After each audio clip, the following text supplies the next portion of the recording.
সাইয়েদনা ঈসা আলাইহিস সালাম দাজ্জালকে হত্যা করার জন্য বাংলাদেশে নামবে না,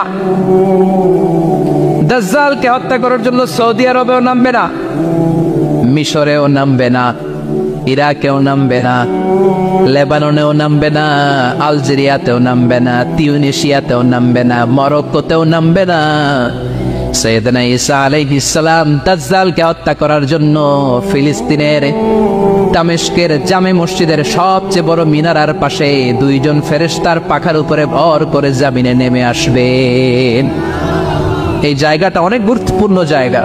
আল্লাহ বলেছেন বারাকনা হাওলা, এই পুরো এলাকাটাকে আমি বরকত দিয়ে ছেয়ে দিয়েছি। পড়েন আল্লাহু আকবার। আবার এই জায়গায় বিশাল একটা যুদ্ধ হবে। ফিলিস্তিনের একটা শহর আছে আল গৌতা, এই গৌতা শহরে মুসলমানদের কেন্দ্রবিন্দু হবে। কিয়ামতের আগ দিয়ে যা যা ঘটবে সব এই ফিলিস্তিনে ঘটবে। এই জন্য তিন আর জাইতুনের কসম কাটার মধ্য দিয়ে ফিলিস্তিনের কসম কেটেছে কে? এই ফিলিস্তিনের বাইতুল লাহাম।